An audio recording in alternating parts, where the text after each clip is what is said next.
sur la terre et ses anges furent précipités avec lui.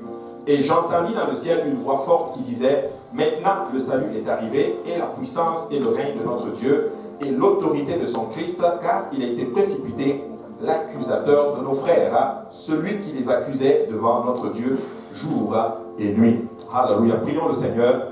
Père éternel, nous te rendons grâce, nous te bénissons encore une fois. Maintenant que c'est le temps de la parole, je veux te prier, Seigneur, de moindre maintenant, Seigneur, ces moments.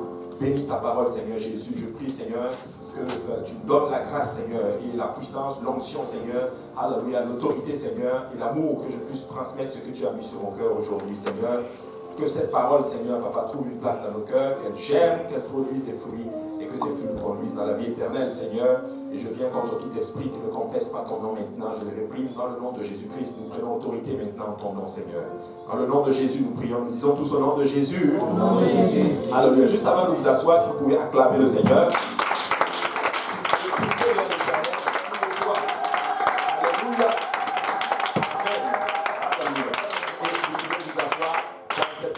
Présence merveilleuse du Seigneur.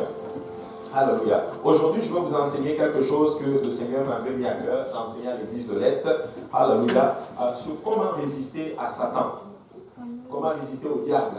Je parlais avec Pasteur Lionel il y a quelques heures avant de savoir que je dois enseigner. J'avais mes plans, mes choses à faire. Alléluia. Et là, quand on se parlait, c'est ça qui est venu dans mon cœur. Et je suis allé, j'ai voulu vraiment préparer un message, un nouveau message. Et quand je me suis mis à prier, c'est encore la même chose qui est revenue. Donc nous allons parler sur comment résister au diable. Amen. Parce que c'est important de savoir ces choses-là. Amen. Très important. Maintenant, je vais vous donner une révélation. Peut-être c'est une révélation que vous savez déjà. Mais cette révélation, elle est celle-ci. Jésus nous aime. Et Satan te déteste. Alléluia. Jésus nous aime. Et Jésus veut que nous lui donnions notre vie. Amen. Ainsi, lorsque nous donnons notre vie au Seigneur, nous le faisons en notre terme comment? En croyant d'abord en lui. Amen. Et quand on croit en Jésus, après on se répand de nos péchés. Après cela, nous sommes baptisés au nom de Jésus-Christ pour le pardon de nos péchés. Et le Seigneur nous remplit de son esprit. Et la Bible dit à ce moment-là que nous sommes nés de nouveau. Donc quelqu'un qui s'est repenti, qui croit, qui s'est repenti, qui a été baptisé au nom de Jésus, qui est rempli de l'esprit, selon la Bible, il est né de nouveau. Amen. Ce n'est pas comme ce qu'on dit dans le monde. Je en born again.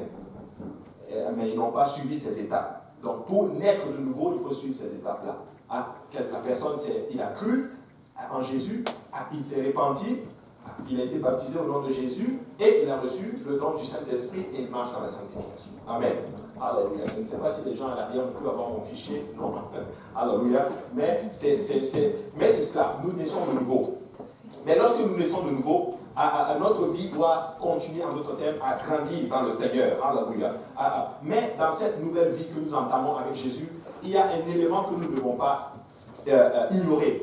Il y a un facteur, il y a quelqu'un qu'on ne doit pas ignorer. J'enseigne souvent qu'il faut le mépriser, mais nous ne pouvons pas ignorer le diable. Amen. Alléluia. Et comme ça avait déjà été enseigné, certains d'entre vous ne l'avez pas entendu, on a vu que le diable, pour certains d'entre vous, si vous ne le savez pas, il s'appelait Lucifer. Et Lucifer, c'était un beau nom. Lucifer veut dire ange de lumière. Amen. Et c'était lui qui s'occupait de l'adoration au ciel. Mais la Bible dit que l'orgueil est venu dans son cœur et il a voulu s'élever au-dessus de Dieu. Vous savez, c'est important de faire attention à l'orgueil. L'orgueil, des fois, peut te pousser à vouloir prendre la place de Dieu. Et tout esprit qui veut prendre la place de Dieu, c'est ça qu'on appelle l'esprit de Lucifer. Amen. Et tout esprit qui veut mettre Dieu à la place des hommes, ça c'est l'esprit de Python. On voit cela dans la Bible, dans le livre des Actes. Donc il faut faire attention, c'est important. Mais la base de tout ceci, c'est l'orgueil. Donc Satan a cru que c'était lui, Lucifer a cru que c'était lui qui faisait la gloire du Seigneur, mais non, c'était le Seigneur en notre terme. Et la Bible dit qu'il a été précipité sur la terre et il est devenu Satan. Donc il s'appelait Lucifer, mais quand il a été précipité, il est devenu Satan. Et la Bible dit qu'il est tombé avec un tiers des anges. Et le passage que nous avons lu l'illustre d'ailleurs. Mais nous ne devons pas ignorer, peuple de Dieu, que le diable existe. Il y a un chercheur qui s'appelle George Barna, il a découvert que seulement 40% des Américains croient que Satan est un être vivant. Seulement 40% croient qu'il est un être vivant. Maintenant, 69% des catholiques et 65% des protestants croient que la notion de Satan, c'est juste symbolique du mal. Mais tout nouveau converti, c'est-à-dire vous et moi, des vrais apostoliques, nous croyons réellement que Satan est réel. Toi et moi, on sait que Satan existe. Et on sait qu'il œuvre en notre terre. Et il œuvre contre toi, il œuvre contre moi, il œuvre littéralement contre l'Église de Jésus-Christ. Mais là, sachant qu'il est déjà perdu, lui, Satan, il essaie de prendre le plus de personnes avec lui. Lui, son travail, c'est de t'amener en notre terme à la perdition. Amen. Il veut te distraire pour que tu ne serves plus le Seigneur. Et c'est ça son travail à lui. Mais la parole de Dieu nous exhorte à ce moment-là à résister à Satan. Et aujourd'hui, nous allons voir comment on fait pour résister au diable. Nous allons évoquer certaines choses et j'espère que ça va nous aider en notre thème. Nous les jeunes, on va dire ça comme ceci, parce que nous sommes dans un monde où nous ne sommes pas, les choses ne nous aident pas à vivre pour le Seigneur. Amen. Jacques chapitre 4 et 7 dit ceci: soumettez-vous donc à Dieu, résistez au diable et il fuira loin de vous. C'est ça que la Bible dit. La Bible dit que si on se soumet à Dieu et qu'on résiste à Satan, au diable, il va fuir. C'est ça qui est écrit. Donc on doit d'abord se soumettre et on doit lui résister. Donc nous voyons que la Bible nous exhorte à résister. Amen. À résister. 1 Pierre 5 et 8 dit ceci, dit: soyez sobres, veillez, votre adversaire le diable rôde comme un lion rugissant, cherchant qui il dévorera. Donc la Bible nous donne un peu plus de détails. La Bible dit que maintenant, la Bible dit de résister, mais la Bible te donne une autre révélation. La Bible te dit, il rôde et il cherche quelqu'un pour le dévorer. Question, ça va être toi? Non, ça ne va pas être toi. Alléluia, ça ne va pas être toi. Il dit cherchant qui le dévorera. Et là maintenant, la Bible dit, résistez-lui avec une foi ferme, sachant que les mêmes souffrances sont imposées à vos frères dans le monde. Et la Bible nous dit littéralement que nous avons reçu aussi la capacité et tout ce dont nous avons besoin pour lutter contre le diable, pour lui résister. On le voit dans Luc chapitre 10 et 18. Jésus leur dit: je voyais Satan tomber du ciel comme un éclair. Au verset 19, voici, je vous ai donné le pouvoir de marcher sur les serpents et les scorpions et sur toute la puissance de l'ennemi, et rien ne pourra vous nuire. Jésus dit que tu as reçu la puissance, littéralement, de résister à Satan. Jésus dit que rien ne peut te nuire. C'est ça. Il dit, vous avez reçu la puissance de marcher, le pouvoir plutôt de marcher sur les serpents, les scorpions et sur toute la puissance de l'ennemi, et rien ne pourra vous nuire. Je vais être honnête avec vous. Je ne sais pas comment a été votre année 2019, mais personnellement, le diable m'a volé beaucoup de choses. Amen. Toi et moi, on est ensemble. Ah oui. Et il m'a volé beaucoup de temps. Amen. Et c'est important. Aujourd'hui, nous l'avons démasqué. Nous allons littéralement, on sait comment il fonctionne. Nous allons récupérer tout ce qui nous a pris pour 20 heures. Amen. Alléluia. Très important. Alors, il faut comprendre. Mais une question importante maintenant, comment fait-on pour résister à Satan? Première chose que nous allons étudier aujourd'hui, c'est que pour lui résister, tu dois connaître la parole de Dieu. Amen. Ah oui, après avoir jeûné, la Bible dit que le Seigneur Jésus s'est retrouvé dans le désert. Et il a été tenté par le diable. Et cette histoire, littéralement, montre beaucoup de facettes que nous devons apprendre, littéralement. Premièrement, il faut jeûner. Alléluia. Je sais qu'aujourd'hui, en 2019, je sais que beaucoup Gilles-Méniel ne jeûnent plus vraiment comme avant. Je n'ai pas besoin de révélation d'être un grand spirituel pour le savoir. On le voit juste. Vous savez, quand tu ne jeûnes pas, tu tombes dans la chair. C'est ça. Il y a certaines choses en prophétie, on peut le savoir. C'est une révélation. Donc, nous devons jeûner. Et jeûner, ça veut dire ne pas manger. C'est ça. Jeûner, ça veut dire ne pas manger. D'où le terme de jeûner. Alléluia. Amen. Aujourd'hui, les gens, quand ils jeûnent, c'est jeûne léger, salade. Mais dans la salade, il y a le thon, il y a les avocats, il y a les œufs. Alléluia. Mélangé avec le pois chiche. Alléluia. Avec du pain. Il ajoute du jus. Le jus, c'est un smoothie même. Alléluia. Il dit que non, j'ai jeûné. Alléluia. Je lui ai dit non, ne mange pas. Alléluia. Mais tu sais quoi, je n'ai pas dit qu'il faut commencer avec 24 jours de jeûne. Non. Tu sais quoi, faire une entente. Je peux commencer même de midi, ou même peut-être, je ne sais pas moi, de minuit à midi. Je ne mange pas. C'est déjà un jeûne. Et ainsi de suite, tu vas commencer à entraîner littéralement ton corps à jeûner. Mais tu dois jeûner. C'est très important. Alléluia. Et Jésus a jeûné 40 jours et 40 nuits. On le voit, Matthieu chapitre 4, verset 1, la Bible dit « Alors Jésus fut amené par l'Esprit dans le désert pour être tenté par le diable. Après avoir jeûné 40 jours, il eut faim. » Comment je sais qu'il ne mangeait pas? Parce que la Bible dit qu'il a eu faim. Mais quand tu jeûnes, je crois que tu peux boire. Parce que la Bible ne dit pas il a eu faim et il a eu soif. Amen. Donc il a eu faim. Moi je crois qu'il buvait de l'eau. Je n'ai aucun pour soutenir cela, mais je pense parce que quand tu jeûnes, tu dois quand même prendre du liquide, de l'eau, quelques liquides pour hydrater ton corps. Amen. Amen. C'est important. Donc Jésus a jeûné. Il est allé dans le désert et la Bible dit que le tentateur, verset 3, s'étant approché de lui, lui dit, si tu es le Fils de Dieu, ordonne que ces pierres deviennent des pains. Jésus lui répondit, il est écrit, l'homme ne vivra pas de pain seulement, mais de toute parole qui sort de la bouche de Dieu. Jésus est Dieu manifesté dans la chair. Ça, vous le savez, ça. Mais Jésus aurait pu cliquer les doigts comme ça. Un seul ange descend et finit le diable. Mais Jésus dit, il est écrit. Il cite la parole de Dieu. Il cite sa propre parole. Merci beaucoup. Il cite sa propre parole. Donc le tentateur s'approche et Jésus dit, il est écrit. Jésus n'a pas déployé toute sa puissance. Jésus a tout simplement cité la parole. Alors, il est important pour nous, mes frères et sœurs, de connaître la parole. Vous savez, le diable utilise certaines facettes dans lesquelles il opère. Il sait qu'il y a 3 voies dans lesquelles l'homme est susceptible de tomber, en d'autres termes, qui affectent l'homme.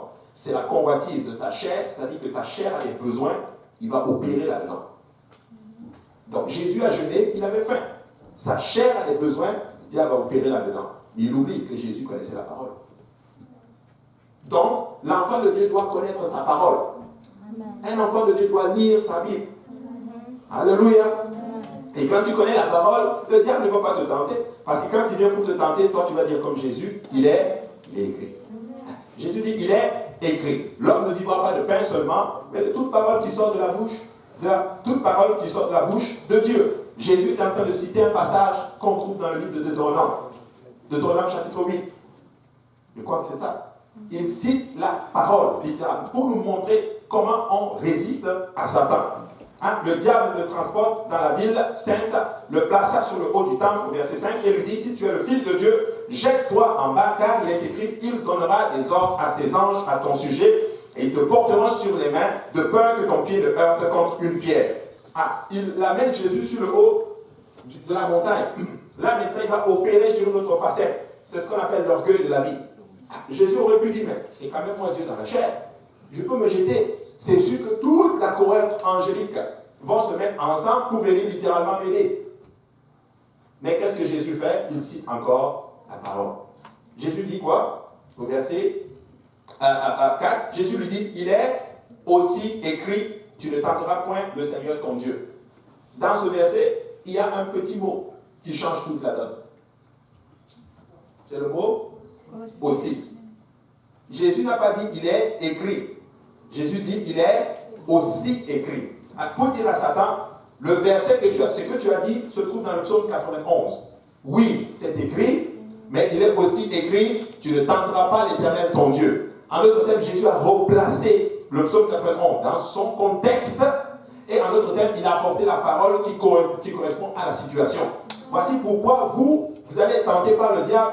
Des versets vont être sortis de leur contexte pour vous amener à faire ce que le diable veut. Mais si tu ne connais pas la parole, tu ne pourras pas replacer la parole dans son contexte. C'est ça. Il faut comprendre ça. Le diable veut te faire tomber. Donc c'est important de connaître la parole de Dieu et replacer les choses. Vous allez être challengé, surtout vous en tant que jeune.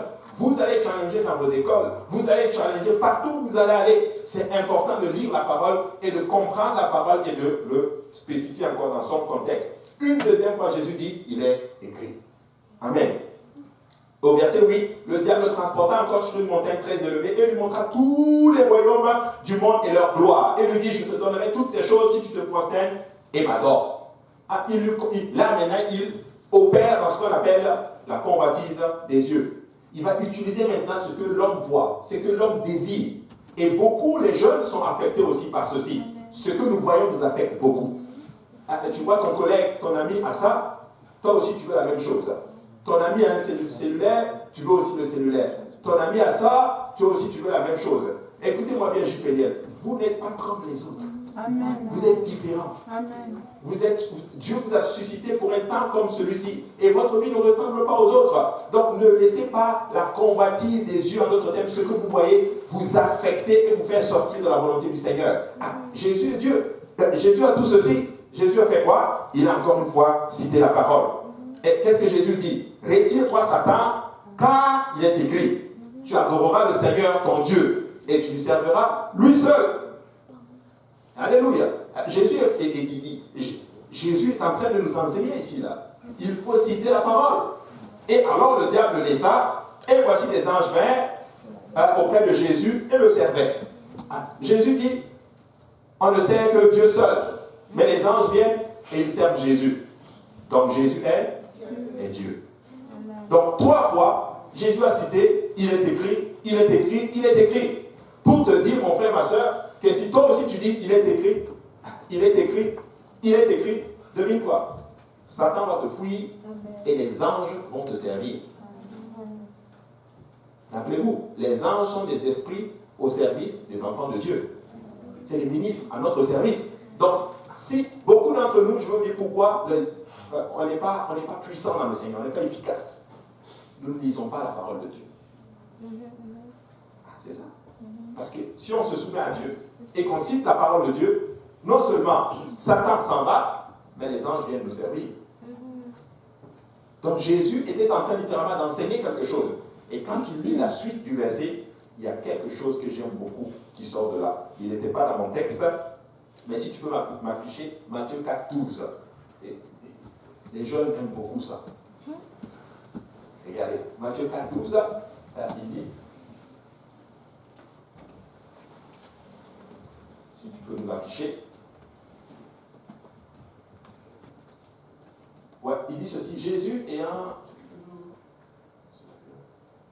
Donne-moi le 13, je sais pas. Ok, non, c'est dans Luc. C'est le même passage dans Luc. Donne-moi Luc chapitre 4. À partir, regarde, la même chose quand Luc le dit, une fois que les anges sont venus le servir, au verset 14, la Bible dit, Jésus, revêtu de la puissance de l'Esprit, retourna en Galilée. Matthieu ne donne pas ce détail-là. Mais dans Luc, après avoir cité la parole, jeûné et tout, la Bible dit qu'il était revêtu de la puissance. Vous voulez la puissance? Voici le chemin. En jeûnant et en lisant la parole. Donc, et quand tu lis la parole, laisse-moi te dire qu'à ce moment-là, tu vas pouvoir résister à Satan. Donc, nous voyons dans ce passage que la puissance de la connaissance, littéralement, de Dieu et la prononciation de la parole de Dieu nous permet de résister à Satan. Daniel, chapitre 11 et 32, la Bible dit ceci. Il séduira par des flatteries les traîtres de l'alliance, mais ceux du peuple qui connaîtront leur Dieu agiront avec fermeté. Il dit que si tu connais ton Dieu, comment tu le connais? À travers la parole. Tu vas agir avec fermeté. Et regardez la suite. Et les plus sages parmi eux donneront instruction à la multitude. Ça veut dire ceci, que beaucoup d'entre vous, qu'est-ce que vous allez faire? Vous allez donner instruction à la multitude. Vous allez enseigner aux autres. Ah oui? Vous allez enseigner. Et il dit ceci, que quand tu enseignes, tu es sage. Regardez, et ils donneront instruction à la multitude, et il en est qui succomberont pour un temps à l'épée, à la flamme, à la captivité, et ainsi de suite. Malheureusement, certains vont tomber, mais toi, JPBL, tu ne vas pas tomber. Amen. Parce que toi, tu vas enseigner à la multitude. Alléluia, c'est très important. Donc, que quelqu'un dise premièrement, la connaissance de la parole de Dieu. Alléluia. Il faut lire la parole tous les jours. Deuxième point, que nous allons voir, que nous allons faire pour pouvoir résister au diable, c'est la prière. Que quelqu'un dise la prière. Vous savez, après avoir connu la parole, nous devons prier pour ne pas tomber dans les pièges de Satan. Alléluia. La prière, c'est une des parties de notre vie spirituelle qui a été le plus combattue en 2019. Que quelqu'un dise Amen. Ah oui. Mais oui, notre vie de prière a été affectée. Je ne vais pas demander ça pour ne pas embarrasser les gens. Qui fait toujours ses 1 heure de prière, qui fait toujours son jour de jeûne hebdomadaire. Non, on ne va pas demander ça aujourd'hui. Alléluia. Mais toi et Dieu, toi et toi-même, tu sais. Alléluia. Mais par la prière, c'est important. C'est comme ça que tu vas résister à Satan. Matthieu chapitre 26 et 41, la Bible dit ceci. Veillez et priez afin que vous ne tombiez pas dans la tentation. L'esprit est bien disposé, mais la chair est faible. Alléluia. C'est important de prier. Luc l'apporte d'une autre façon. Luc dit ceci dans Luc 21, 36. Il dit, veillez donc et priez en tout temps, afin que vous ayez la force d'échapper à toutes ces choses qui arriveront et de paraître debout devant le Fils de l'homme. La Bible dit que toi et moi, là, nous devons prier pour avoir la force dans les mauvais jours. Pour dire qu'il y aura des mauvais jours.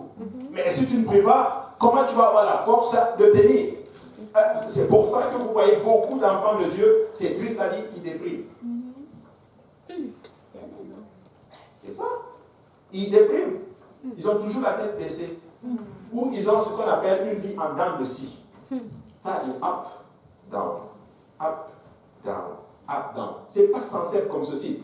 La Bible dit que le royaume de Dieu, c'est la paix, la joie et la justice dans le Saint-Esprit. Amen. Mais si toi tu es dans le royaume et que tu es triste, il y a un problème. Amen. Ça veut dire que nous manquons de force. Nous devons prier pour avoir la force. Ainsi, quand il parle à Josué, il dit à Josué, fortifie-toi et prends courage. Il est en train de dire à Josué, écoute-moi mon cher ami Josué, tu veux remplacer Moïse? C'est toi qui veux vraiment faire entrer les enfants d'Israël dans la terre promise? Tu veux le faire, mon cher ami? Tu veux être un soldat? Veux-tu vaincre à Canaan? Tu veux tous les vaincre? Alors fortifie-toi. Luc dit que dans la prière, nous ayons la force. C'est comme ça que Luc le relate. Mais le Seigneur dit à Josué, fortifie-toi. Donc le Seigneur était en train de dire littéralement à Josué, aie une vie de prière. C'est comme ça que tu vas vaincre. Tout est basé sur la prière. Nous devons donc prier. La prière, c'est le moyen par lequel le chrétien se connecte à Dieu. Dieu est la force suprême. Alléluia. Et Luc dit que dans les moments difficiles, nous avons besoin de force. Ainsi, en lien avec Josué, où le Seigneur lui demande de se fortifier, de prendre courage, il était en train de lui enseigner qu'il doit avoir une vie de prière. Et avoir une vie de prière personnelle, laisse-moi te dire que tu vas tenir lorsque le Seigneur reviendra. Ainsi le Seigneur dit, mais quand le Fils de l'homme reviendra, trouvera-t-il de la foi sur la terre? Parce que Luc dit ceci, que quand il reviendra, il faut que tu pries pour avoir de la force, pour être debout lorsque le Fils de l'homme reviendra. Quand le Seigneur reviendra, auras-tu de la foi? Mon frère, ma soeur, dis-moi sérieusement, dis-toi toi-même, as-tu la force spirituelle en ce moment-là? Est-ce que spirituellement, là, tu es pompé? Si Satan vient te tenter là tout de suite, tu sors là, il te tente. As-tu la force pour résister? Alléluia. C'est important. C'est pour ça que nous devons avoir une vie de prière personnelle et aussi collective. Nous devons prier personnellement et nous devons nous assurer qu'en 2020, nous n'allons pas, en notre terme, skipper les réunions de prière. Alléluia. Amen. Mais oui. Nous ne devons pas skipper ceci. Et beaucoup de personnes pensent que quand ils skippent. Non. Et si tu skippes, c'est toi-même que tu skippes. Et tu te trompes toi-même.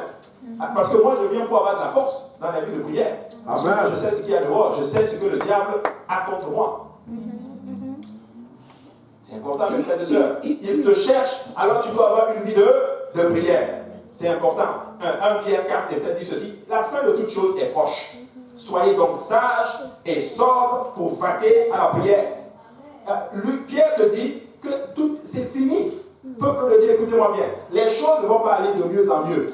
La Bible prophétise que les choses vont aller de pire en pire. Alors nous sommes dans les derniers jours. Alors il est en train de te dire que c'est le temps pour toi d'être sage pour pouvoir avoir du temps de prière. C'est important.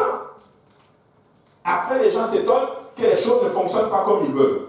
Mais est-ce que ta vie de prière est d'abord en place? Tu sais, si ta vie est misérable, vérifie ton hôtel.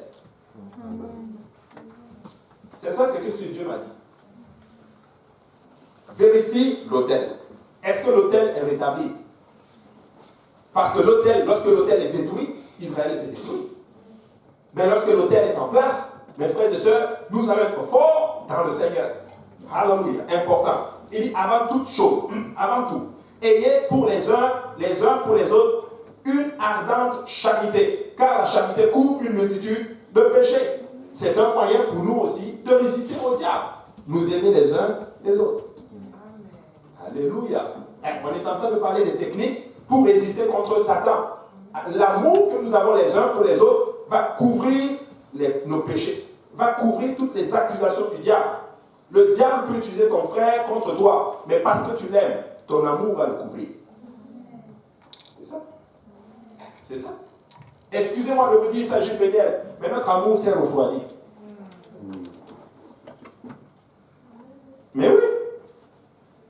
Mais oui, ça s'est refroidi. Alors, peuple de Dieu, si nous avons une vie de prière et que tout ce que nous faisons est basé sur un amour les uns pour les autres, mes frères et sœurs, laissez-moi vous dire que nous allons faire de grandes choses. Nous voulons résister à Satan. Nous voulons arriver à une place qu'il est loin de nous.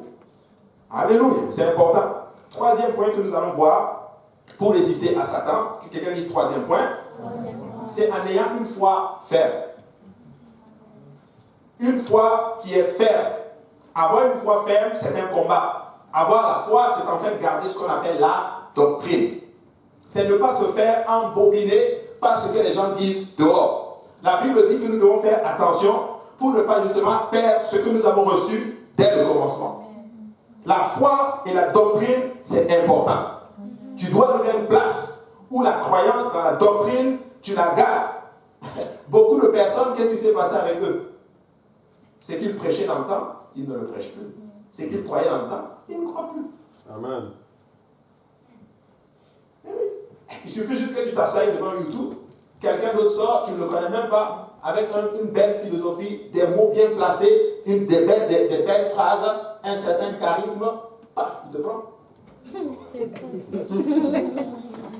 Je vous parle clairement. C'est vrai ou c'est pas vrai? C'est pour ça les affaires de YouTube, faites attention. Vous devez être solide sur la doctrine. Jésus-Christ reste le Seigneur. Jésus-Christ reste le Sauveur. Jésus-Christ est toujours Dieu. Et c'est nul autre qu'en son nom que nous avons le salut. Et ce style de vie de la sanctification, sans ça, nous n'allons pas tenir. Sans ça, nous allons toujours être... Laisse juste la sanctification. Tu vas voir ta vie. Ne fais pas, tu vas voir ta vie. C'est vrai. C'est ça. Croire dans la sanctification, ça fait partie de la doctrine. S'accrocher à un modèle de vie strictement biblique est en fait le combat de la foi. Alléluia. Ainsi, de cette façon, nous résistons à Satan. Regardez ce que la Bible dit dans 1 Pierre 5 et 8, on l'a déjà lu. Soyez sobres, veillez, votre adversaire, le diable. Okay, je vais le redire. Soyez sobres, veillez, ton frère, ton adversaire. Oh oui.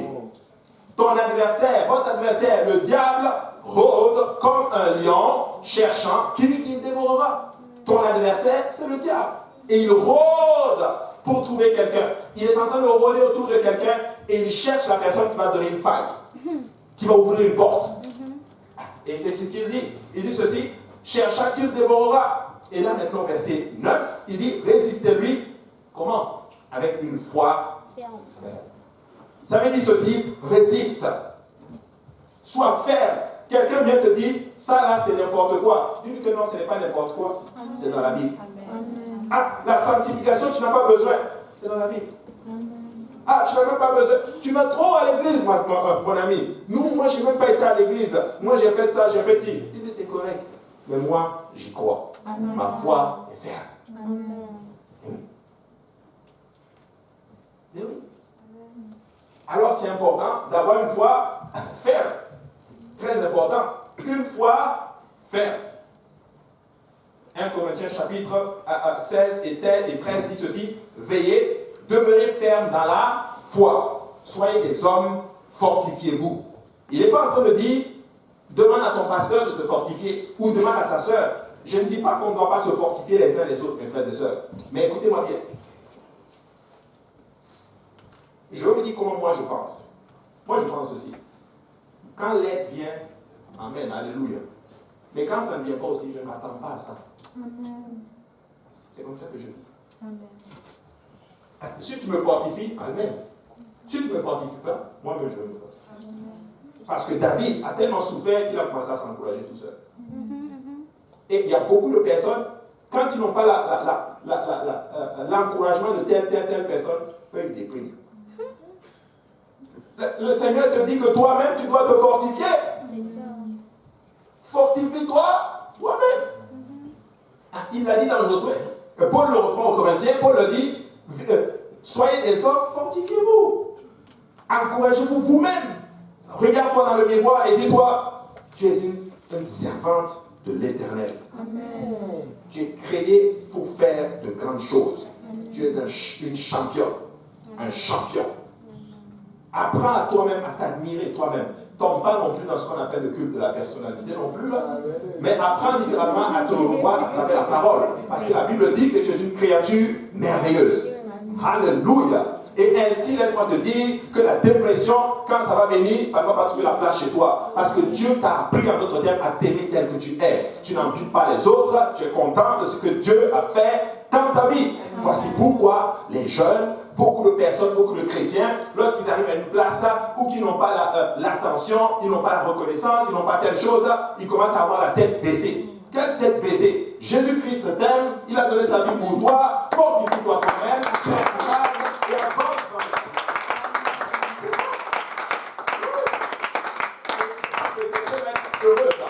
Ces gens de chrétiens, ils font de grandes choses. Alléluia. Ces gens de chrétiens, ils renversent l'ennemi de leur. Il n'y a pas un Goliath qui peut les faire tomber. C'est des David. Tu sais, ça prend un David pour vaincre Goliath. Donc, s'il y a un David dans ta vie que tu n'es pas Goliath, s'il y a un Goliath dans ta vie que tu n'es pas David, tu vas juste vivre une vie misérable. Ça prend quelqu'un qui va se lever, qui va regarder Goliath et dire, moi, je vais t'affronter. Amen. Et je vais te vaincre. Amen. C'est ça. C'est ça. Mais malheureusement, aujourd'hui, on a mal compris notre chrétienté. Ayez une foi ferme.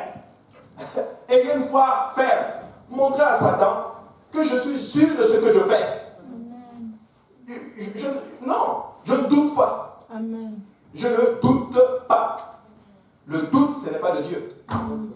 C'est vrai. C'est ça. Je ne doute pas. J'ai la foi, je crois en ça, ça produit des choses dans ma vie, même si je suis jeune, même si je ne suis pas. Écoutez, j'avance dans le Seigneur, j'ai l'assurance.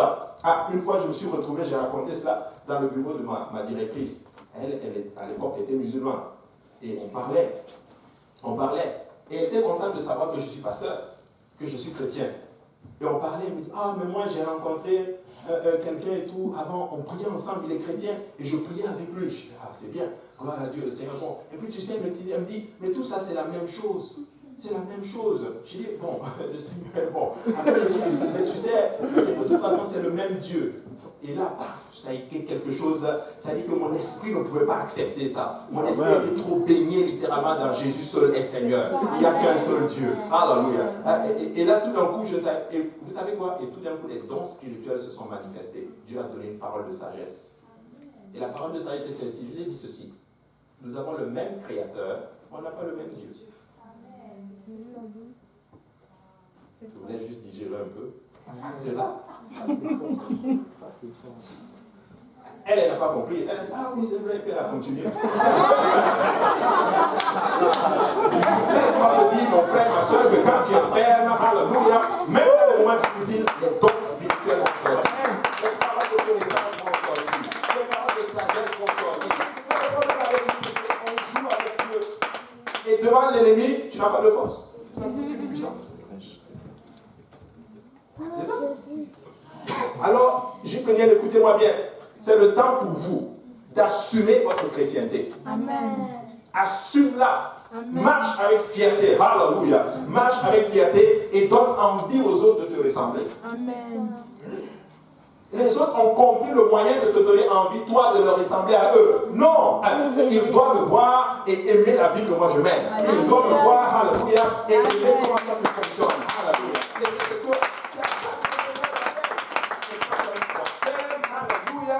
Le diable sait que sa foi est ferme, il va passer par autre chose pour te faire tomber. Mais au niveau de la doctrine, c'est fini, c'est calé.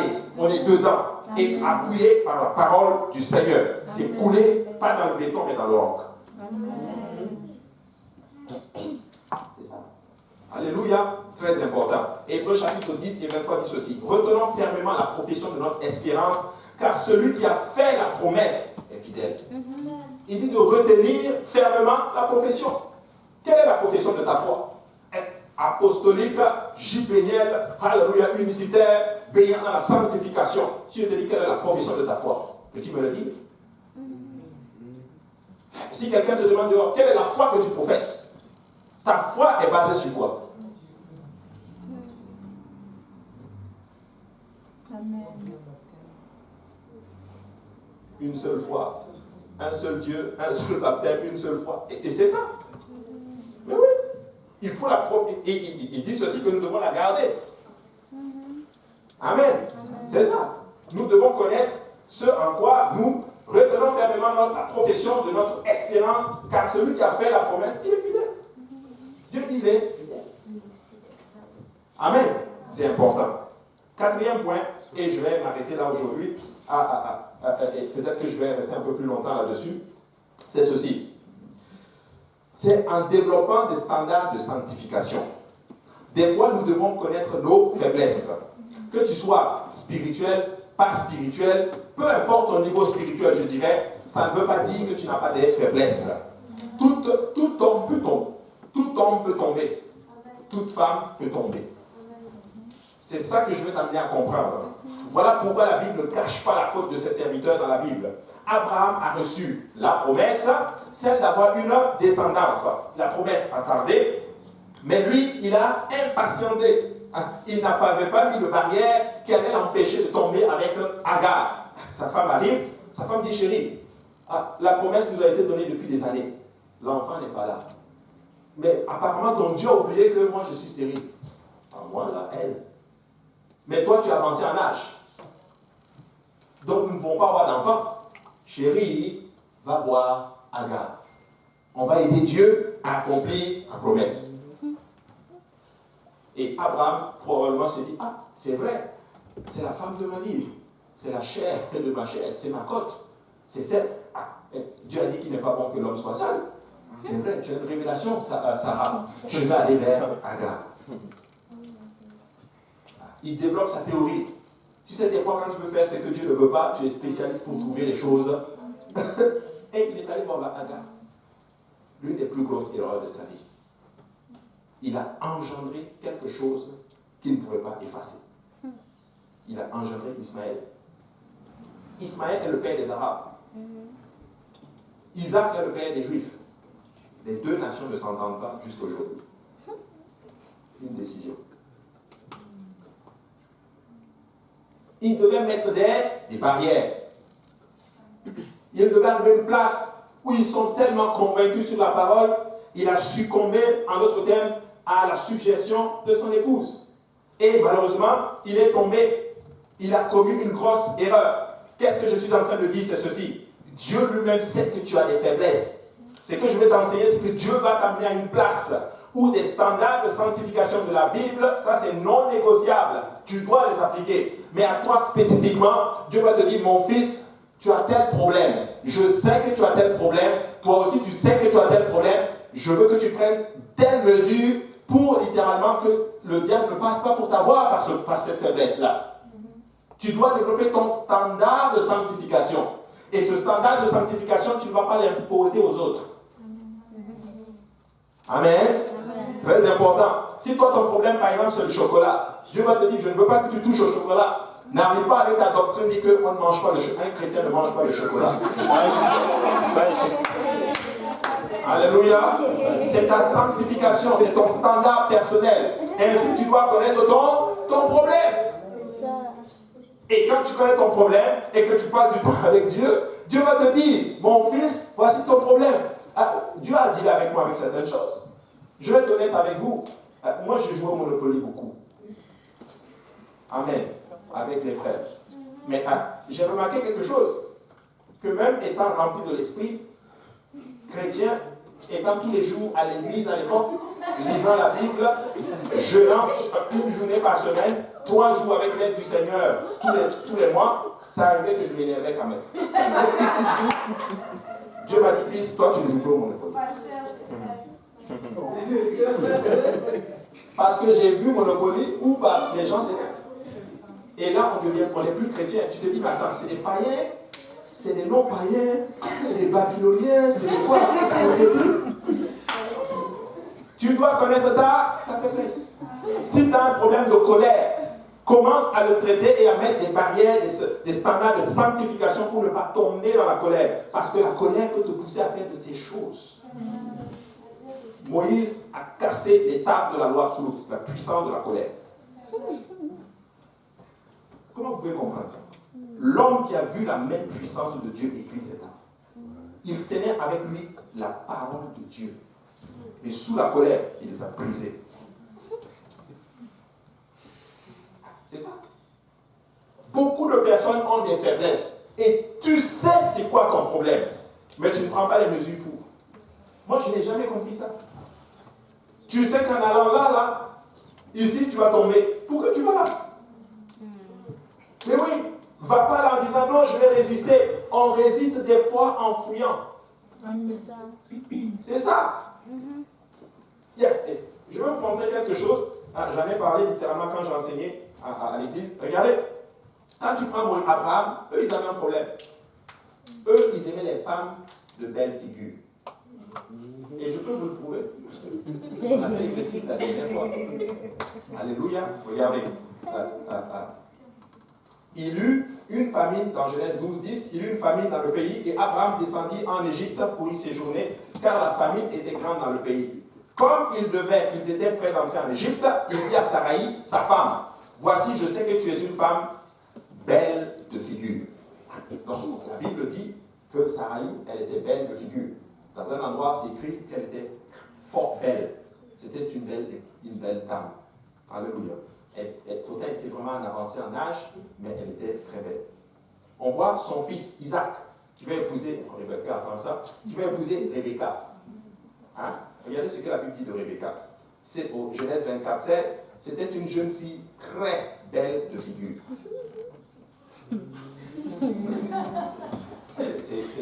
Le père, sa femme était belle de figure. Le fils, sa femme est très belle de figure. Vous dites, ah, mais pasteur, à vous, toi, le Seigneur est bon. Mais regardez ce que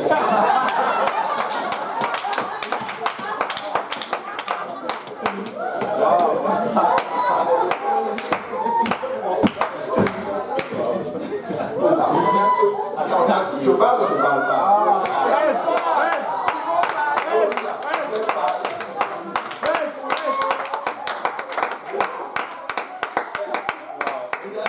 Ça, c'est Isaac.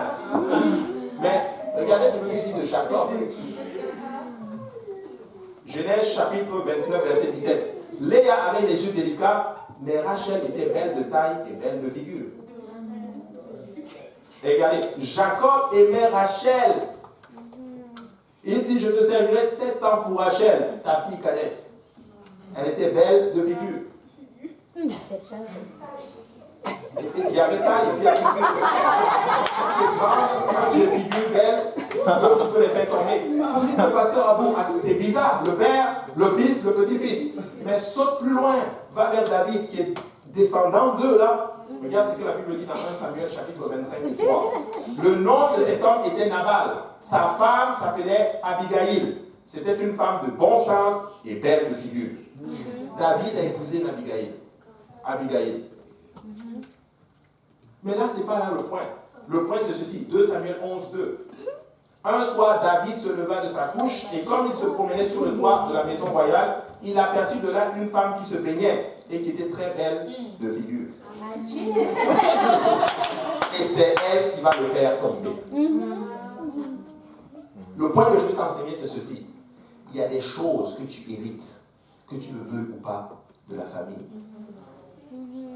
Tu dois lutter contre ça.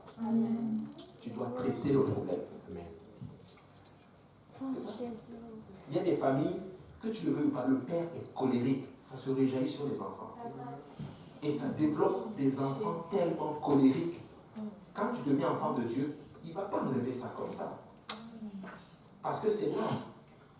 Tu dois le traiter. Et ça comment? En développant tes standards de sanctification. Tu ne te mets pas dans des circonstances où ta colère est suscitée. Tu ne te mets pas dans des circonstances d'être de figure là. Lui, qu'est-ce qu'il devait faire lui? David, pour ne pas tomber, qu'est-ce qu'il devait faire? Il devait être sur le front en train de travailler, en train de combattre. Ou bien il devait être avec sa femme. Mais prendre des mesures pour ne pas qu'une belle figure te fasse tomber, c'est tout.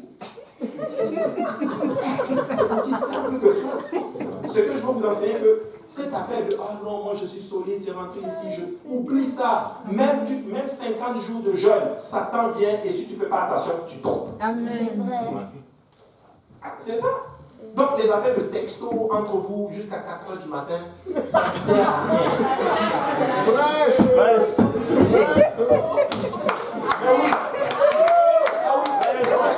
Les affaires de briser les standards, littéralement, mis par l'Église. J'ai parlé des standards bibliques, mais n'oubliez pas que l'Église met aussi des standards pour vous protéger les uns les autres. Et tu dois aussi avoir ton standard personnel. Lorsque l'Église dit par exemple, une sœur et un frère partent ensemble seuls, tu sais, c'est pour vous. C'est vraiment pour vous. Et toi, tu vas enjamber ceci. Pasteur nous a pas vu, personne ne nous a vu, gloire à Dieu, l'Éternel est bon. Ce que vous devez comprendre, c'est ceci. Pasteur n'est pas là, Pasteur Lionel n'est pas là, il n'est pas tout le temps avec vous. C'est vrai. La sœur Nancy n'est pas tout le temps avec vous. Pasteur Kaosi n'est pas tout le temps avec vous. Aucun pasteur n'est tout le temps avec vous. Ils ont aussi leur vie. Mais laisse-moi vous dire qu'il y a quelqu'un qui est tout le temps avec toi. C'est Jésus-Christ de Nazareth. Il est tout le temps avec toi. L'Esprit de Dieu, même quand tu vas faire ces choses, oublie jamais que Jésus est avec toi. Développe ces standards de sanctification parce que le diable rôde autour de toi pour te faire tomber, mes frères et sœurs. Alors les jeunes, je vous en prie, c'est le temps d'arrêter d'être plus sages que vos anciens, que vos aînés.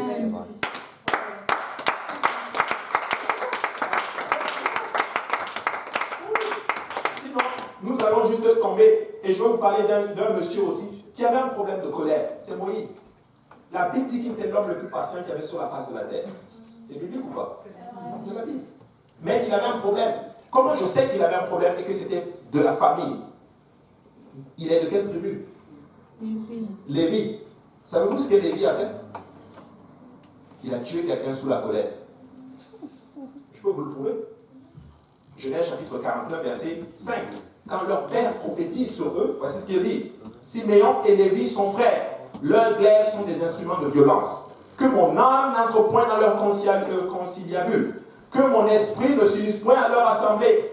Car dans leur colère, ils ont tué des hommes. Et dans leur méchanceté, ils ont coupé les jarrets des taureaux. Maudite soit leur colère, car elle est violente. Le père, avant de mourir, a maudit la colère de Lévi et de Siméon. Et c'est de là que Moïse est sorti. Malgré le fait qu'il avait réussi à se maîtriser et à devenir l'homme le plus patient qui est sur la face de la terre, il n'avait pas traité le problème de la colère.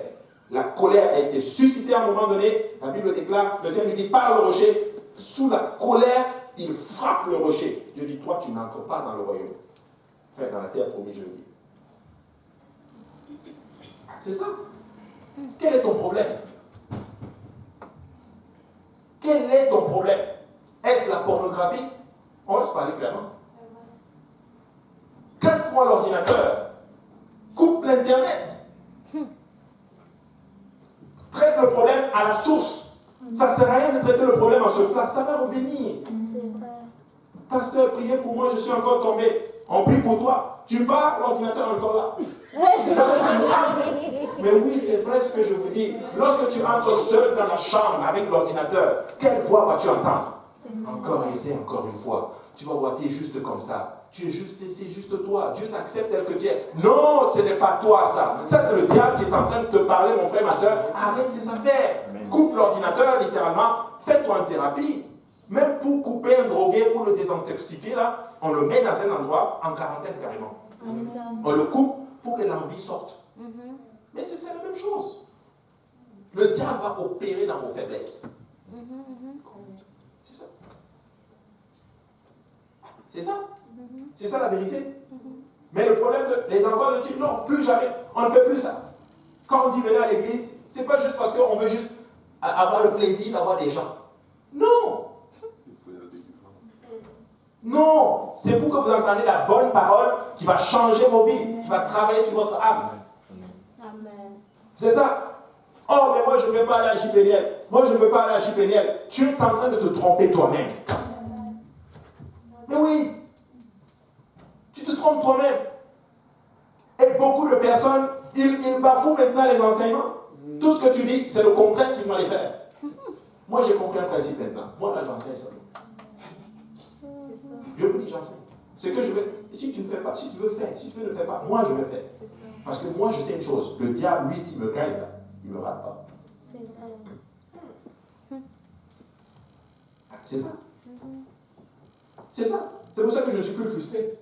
Avant, j'étais frustré. Oh, j'enseigne, ils ne font pas, ils font toujours le contraire. J'étais à battre. Oh, maintenant, là, ma il y a qui? Je prie, Dieu, donne-moi ce que je dois enseigner. Tu me donnes, je donne. Le reste, alléluia, alléluia. Mais oui.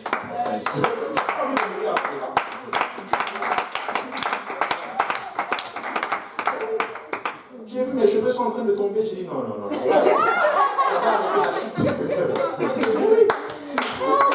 Prenez la parole et mettez-la en pratique. Alléluia. Et devenez des chrétiens forts et solides et faites de grandes choses pour la gloire de Dieu.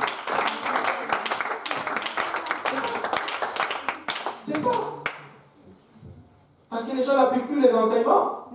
Ils savent plus que tout le monde. Tu vas rencontrer des jeunes qui arrivent parce que tu connais même 2, 3, 4 versets seulement là. Tu veux même challenger même ton pasteur. Ça, c'est l'esprit diabolique, je vous dis. C'est vrai. Mais oui. Je vous dis, c'est vrai. Jamais, je prie pour ne jamais permettre à un esprit quelconque de venir littéralement parce que je sais telle chose challenger mon pasteur. Parce qu'il m'a donné des valeurs. Amen. C'est vrai. Amen. Même si tu deviens plus loin que lui, il reste ton père. C'est ça. C'est ça ou c'est pas ça? Ah, le père de Justin Trudeau, là, il reste son père, hein? Même si c'est lui qui dirige tout le Canada. C'est la vérité. Et on ouvre les portes, développer des standards de sanctification. Connaissez vos faiblesses. Mon frère, ma soeur, si tu sais qu'en groupe, tu as tendance à être léger ou légère, quand il y a un chilling là, mets-toi à côté. Que quelqu'un dise Amen. Amen. Ah, c'est ça la réalité. Que le Seigneur nous aide. Je vous assure que le Seigneur nous aide. Parce que moi, j'observe un peu. Je vois beaucoup de choses aussi. Je vous assure, je vois beaucoup de choses. Je vois beaucoup de principes qui sont bafoués. Et ça donne des résultats catastrophiques. Catastrophiques.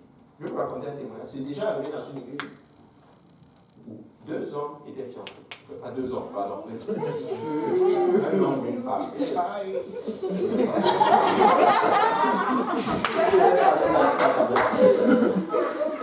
Un homme et une femme.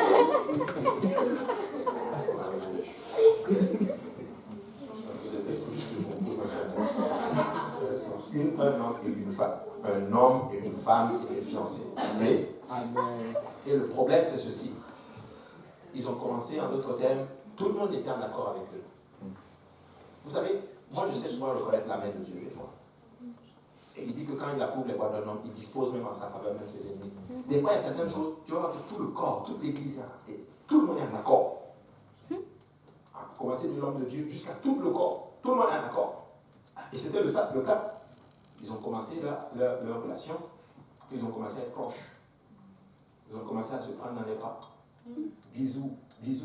Son pasteur l'appelle et lui dit, s'il te plaît, stop. Ah non, mais de toute façon, ça va être ma femme. De toute façon, ça va être ma femme. Vous savez quoi? Ils sont tombés. Pas une fois, pas deux fois avant le mariage. La personne est même tombée enceinte. C'est ça. Et des principes, des enseignements.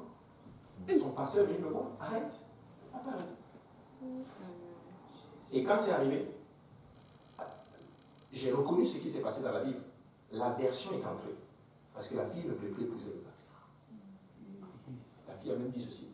Je préfère garder l'enfant. Et vivre comme ça. Peu importe les regards, même dans l'église. Frères et sœurs,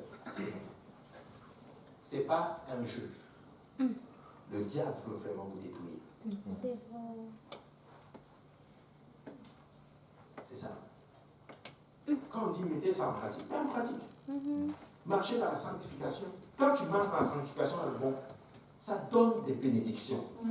Ça bénit ton couple. Ça bénit tout ce que vous faites. Quand on dit restez chaste, reste chaste. Fais attention. Ça va bénir ta vie plus tard. C'est important. Ce que je suis en train de dire, je sais qu'on vous dit la même chose, mais moi je sais une chose. En répétant les choses, ça va nous aider à grandir. Parce que je veux que vous réalisez une chose. Le diable veut vraiment vous détruire. J'ai bientôt terminé. Alléluia. La Bible dit ceci dans 1 Corinthiens chapitre 6 et 18. Fuyez l'impudicité. Quelque autre péché qu'un homme commette, ce péché est hors du corps. Mais celui qui se livre à l'impudicité pêche contre son propre corps. Donc, en voulant, souvent certaines personnes, c'est ce qu'ils vont faire. Juste pour se fâcher contre les gens, ils vont aller commettre un péché. Par exemple, on enseigne certaines choses. Tu es contre l'église, tu sors, tu vas commettre la fornication par exemple. Juste que je vais leur montrer que c'est ma vie. La parole de Dieu dit que quand tu pêches là, c'est contre ton propre corps. C'est ça. C'est pas contre le pasteur, ni contre l'église, ni contre ton frère, ni ta soeur. Non. C'est contre ton propre corps. Ne te trompe pas toi-même. C'est pour ça que moi, depuis le temps que j'ai commencé vraiment à regarder les Écritures en long et en large, vous savez, j'aime beaucoup les gens, mais je ne suis plus aussi affecté. Ce que les gens veulent qu'ils fassent. Tu ne contrôles pas leur vie. Ils sont libres. Mais c'est ton corps. C'est pour ça que la Bible dit, fouillez la publicité, quel autre péché qu'un homme commet, ce péché est hors du corps. Mais celui qui se livre à l'impudicité, il pêche contre son propre corps. Ton propre corps. Donc c'est important.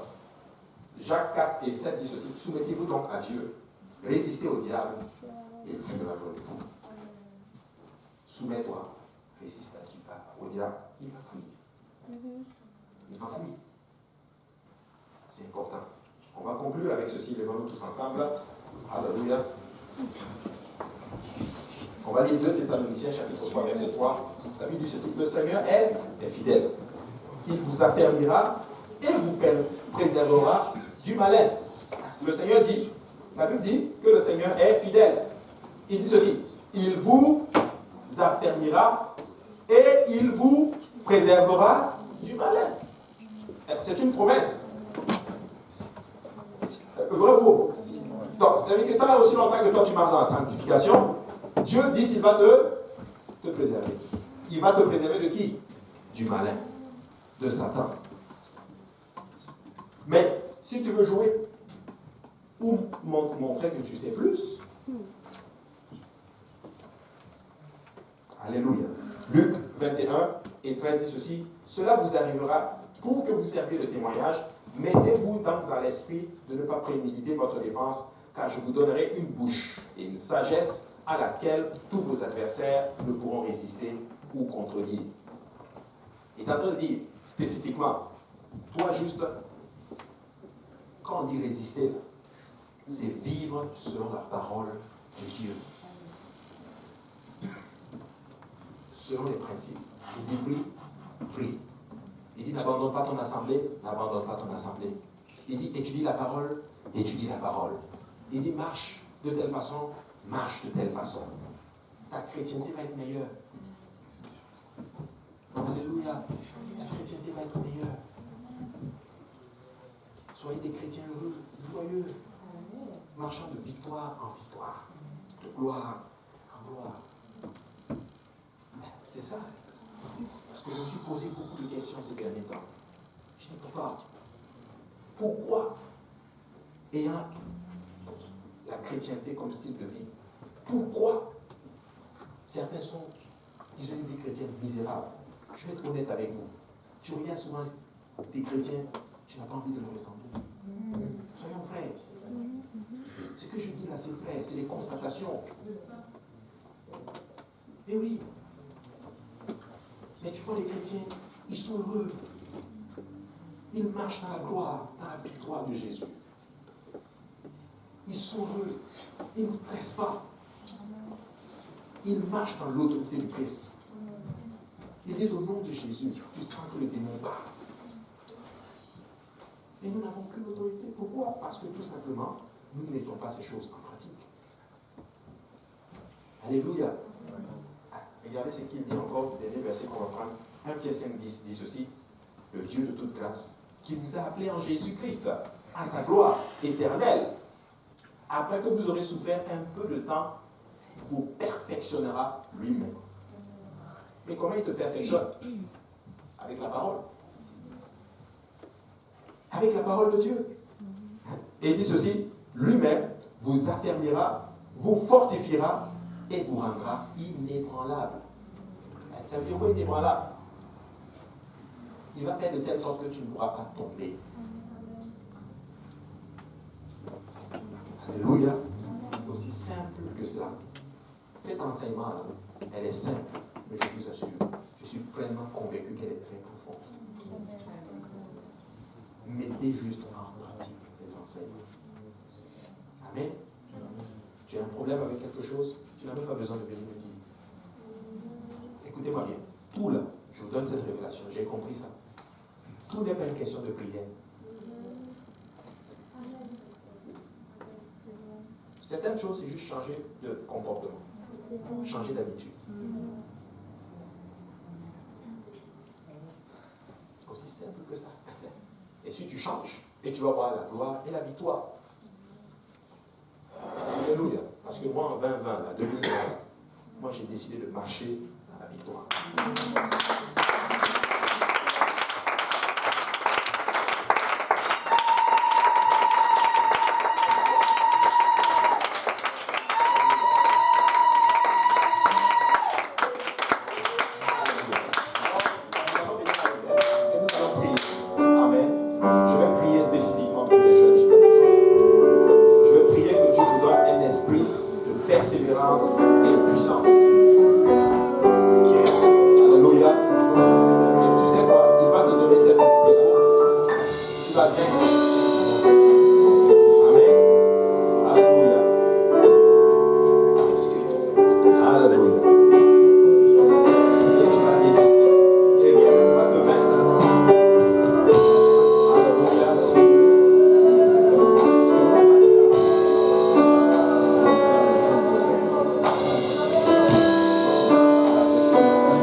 que la personne puisse avancer avec Jésus. Que la personne ne soit pas affectée par un esprit quelconque. Tu vas prier que le Seigneur l'aide. Et tu vas prier que la personne ressente l'amour de Jésus-Christ. Amen. Je veux que vous restiez dans le Seigneur Jésus. Amen. Demain, je veux que tu sois plus fort encore avec le Seigneur. Alléluia. L'année prochaine, je veux te voir encore plus fort avec Jésus. Je vais prier ceci pour ton frère et ta soeur. Amen. Alléluia. Élevons nos voix et prions tous ensemble. Père, ce soir, je veux te rendre grâce pour les jeunes chrétiens, Seigneur. C'est ton armée, Seigneur, que tu as bâti toi-même de tes propres mains, Seigneur, pour un temps comme celui-ci. Seigneur, je veux te prier maintenant, Seigneur, pour chacun de ces gens, pour toi-même, Seigneur. Donne-nous la force de rester avec toi. Donne-nous la force de persévérer dans tes voies, Seigneur. Donne-nous la force que demain, Seigneur, aide-nous à vaincre nos faiblesses. Aide-nous à vaincre nos faiblesses. Répands maintenant ton amour sur nous, Seigneur Jésus. Répands maintenant ta grâce sur nous, Seigneur Jésus. Aide-nous à nous aimer les uns. Aide-nous, Seigneur Jésus. Alléluia. Lorsque les tentations arrivent, nous soyons capables de citer la parole de Jésus-Christ. Je prie, Seigneur, que notre foi soit soutenue en toi, Seigneur Jésus. Qu'elle soit inébranlable, Seigneur. Je prie que tu donnes une vie de prière, Seigneur Jésus. Que chacun de sorte d'ici avec un esprit de prière, Seigneur Jésus. Je prie maintenant, Seigneur mon Dieu, alléluia. Que nous ayons des standards de sanctification, Seigneur Jésus-Christ. Alléluia, je prie, Seigneur, que tu répandes maintenant cet esprit, alléluia. Sur chacun de nous, Seigneur Jésus-Christ, alléluia. Je te le demande humblement, Seigneur. Fais-le pour la gloire de ton nom, Seigneur Jésus-Christ. Alléluia. Et nous n'allons pas faillir à t'honorer. Nous n'allons pas faillir à te donner toute la gloire, Seigneur. Papa, je le prie maintenant. Alléluia. Au nom de Jésus-Christ.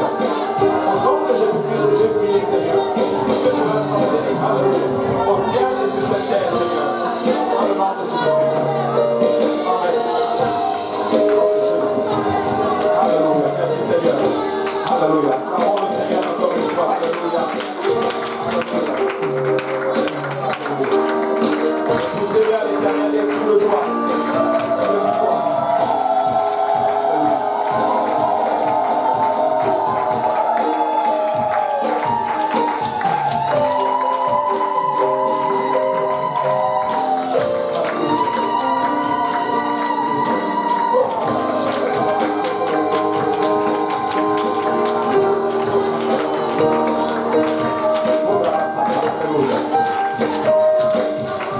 Et maintenant, je vais donner une parole prophétique.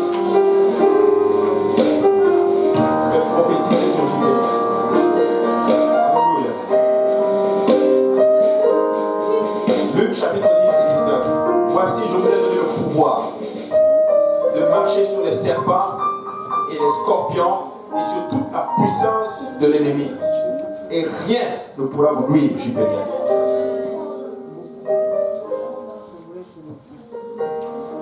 Péniel, vous allez faire ce que Dieu vous a appelé à faire. Amen. Dans le nom de Jésus. Oui. Amen. Amen. Voilà, Dieu, que le Seigneur vous bénisse. Amen.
Non, c'était que tu m'aides pour le piano.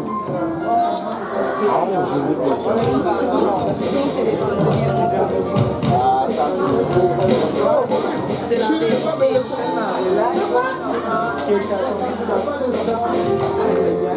C'est vrai, tu viens dans la voiture avec nous?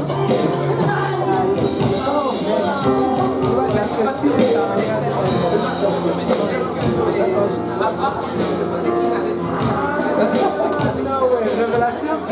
No way. Directement, c'est indirect.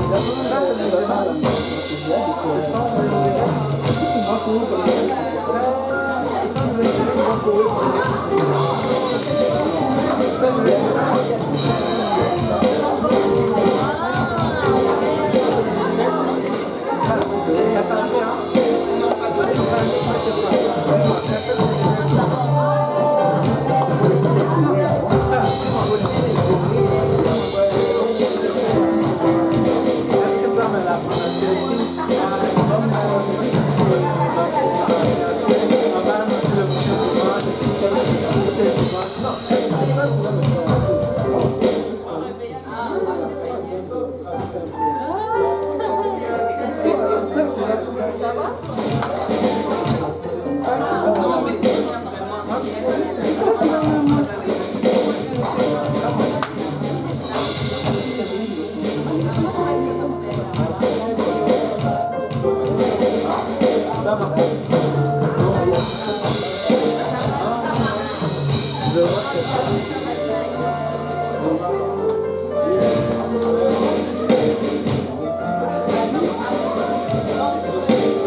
il y a JB et puis Pascal qui doivent aller chez l'autre.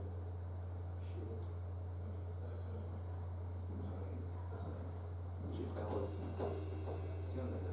Ouais, parce que là, s'il va chez vous, parce que la sœur, l'autre va venir prendre Brian, la sœur Brian, Kéliane.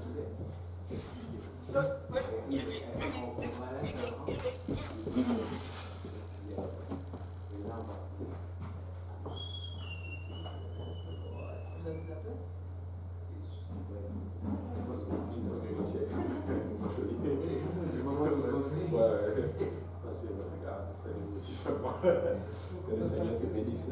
Merci beaucoup. Parce que là, Paul veut que les autres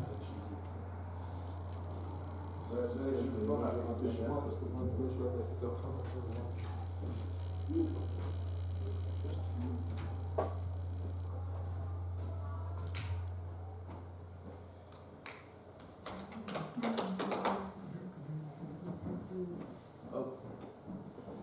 Vous, c'est ce dimanche. C'est dimanche, tu peux passer pour acheter le vélo. Demain, c'est Seigneur, je pense. Mais au moins, vous êtes demain. Ouais. Il faut qu'on trouve un bon truc pour percer. Parce que je ne peux pas juste percer et puis ça saute et puis ça fait des trous. C'est ça, c'est bon. On vient à une place. On peut ouvrir un crochet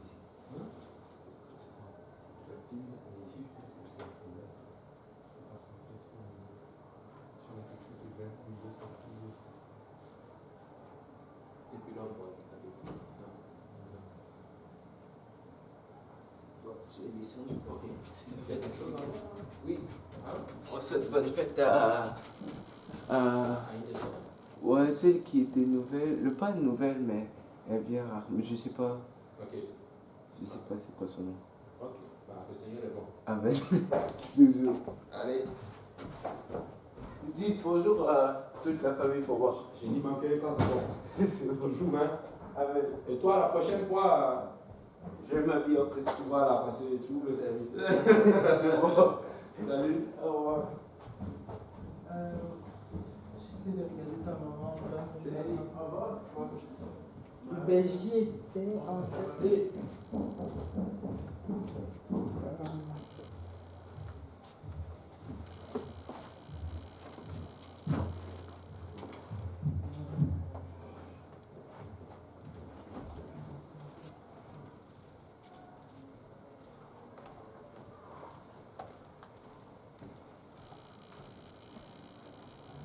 Bon, Pascal, finalement, on fait comment alors?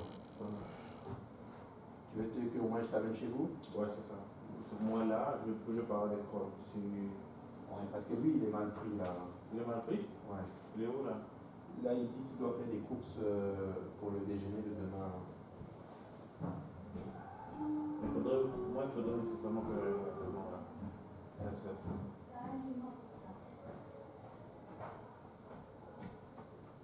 Bonjour, pasteur. Oui, comment ça va? C'est un bon. Toujours. Amen. Alléluia.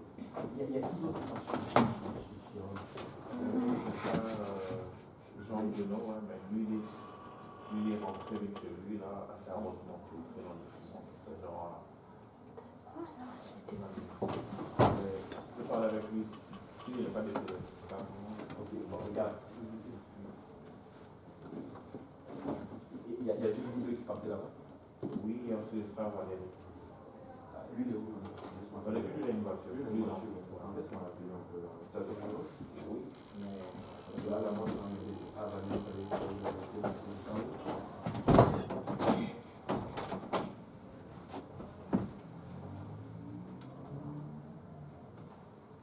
voici le chauffeur.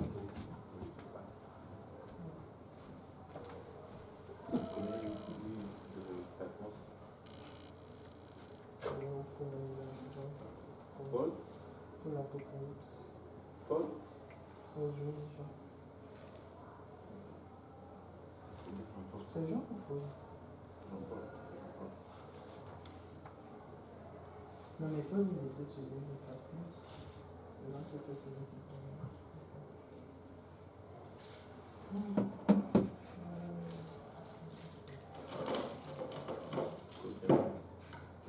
Kevin, toi? Ah, c'était ici.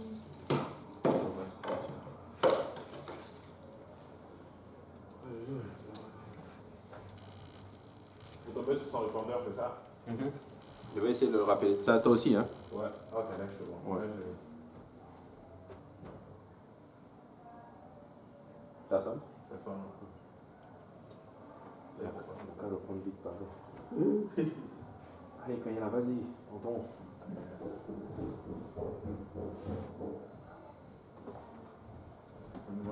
Il le prend pas. Vous avez même pas pris le gâteau. Il y a le gâteau? Oui, comment ça va?